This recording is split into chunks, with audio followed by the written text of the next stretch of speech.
Hi everybody, good afternoon, good morning, whatever it may be where you are.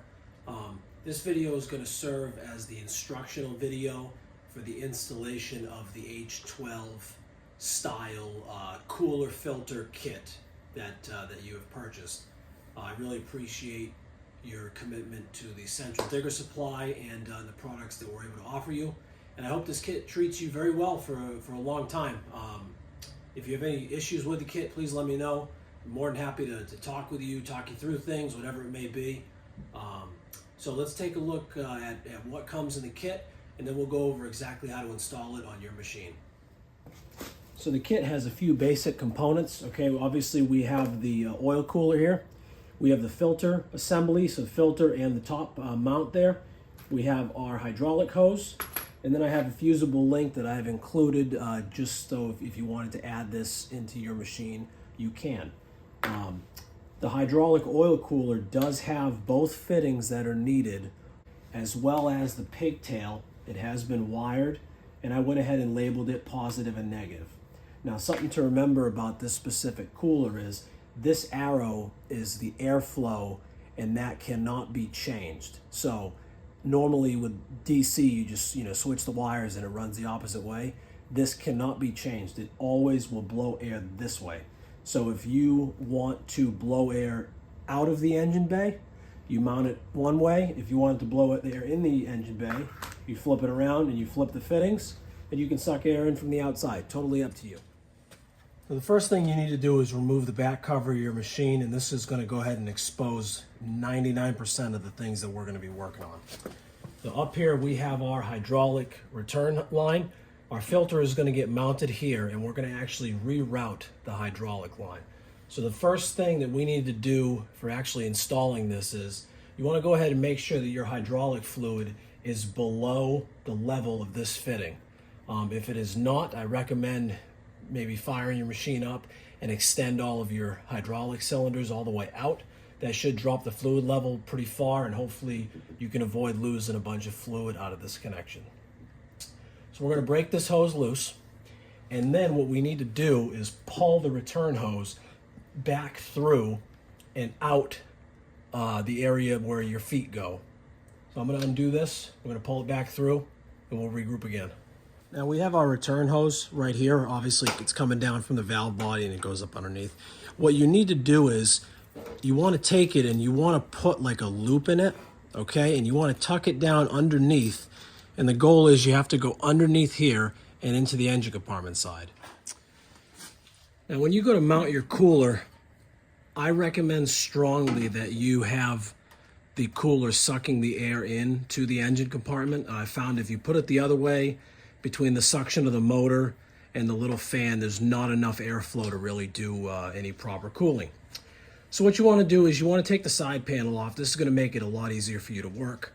And you want to mount the cooler in such a way that you pick up at least one of these bolt holes that's down here. So what you want to do is you want to position the cooler in line with the bolt holes that are already there. And then you want to go ahead and mark it on the bottom plate of the machine. This one's obviously going to stick with the existing bolt hole.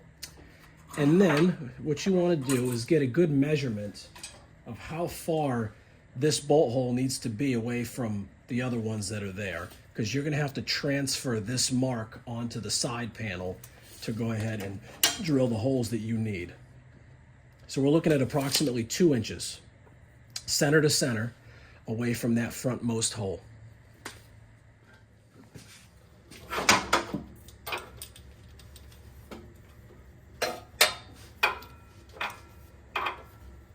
And then you want to go ahead and thread the hose on the inlet to your hydraulic cooler.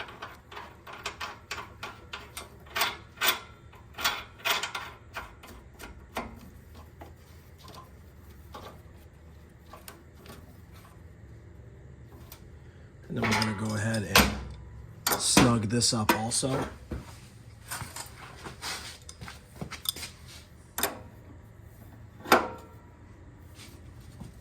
Good idea to hold the end of the hose when you're doing this.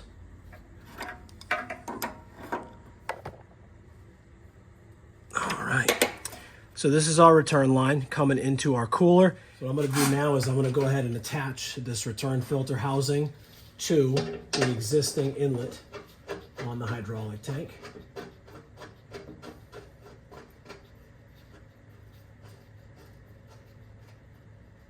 And then we want to go ahead and snug this nut down fairly tight.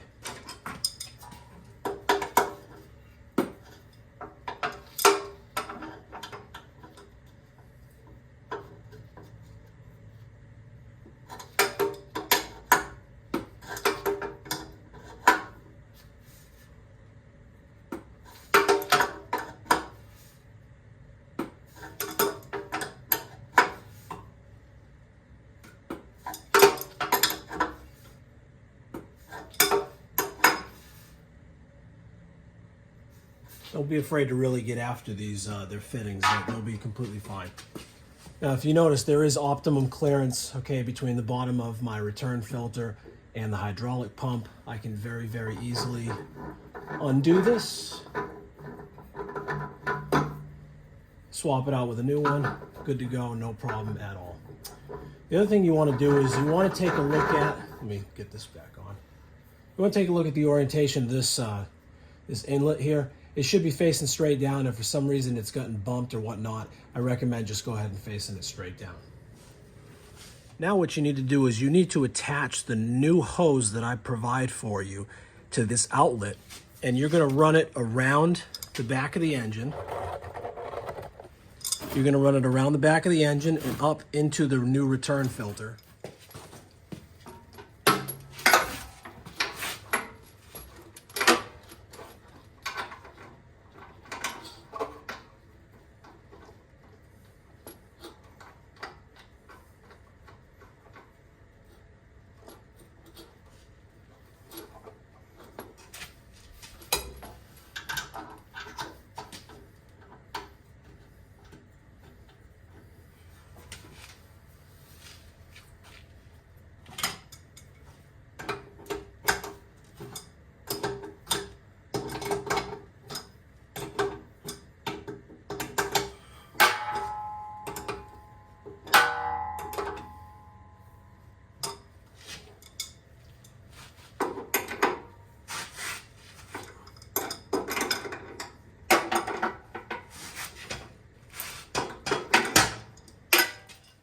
Now what is important is when you go to snug up this return line here, you want to make sure you're holding the top fitting.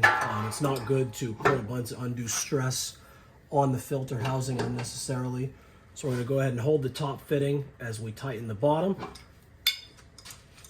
And that's going to be a nice secure installation. And you feel free to route this hose however you want. I have an oil drain hose on here, but I can just as easily push this hose right up underneath it, and it stays nice and out of the way. If you choose to have the hose on top of the oil drain hose, that's completely fine also.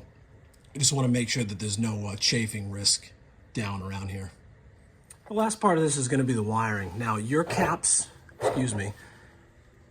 your caps are facing down. I did that. I'm going to end up flipping this one over. I did that to keep any water out of it. This was just a tester when I did it. But what you want to do is you want to find a good source of power to go ahead and run this cooler off of. Either your key switch. Some people choose to put it on their hour meter, and other people choose to put it right off the master battery switch. Whatever you want to do is completely fine. Just make sure it is fused, and you go ahead and keep the polarity correct in accordance with what I have labeled on the coolers, and that's going to be it. Other than that, you will be filling your system back up and doing a quick check for leaks, and that is the complete installation of the kit on your machine. I hope this video is helpful to get you going in the right direction with your machine with a cooler and a return filter on it.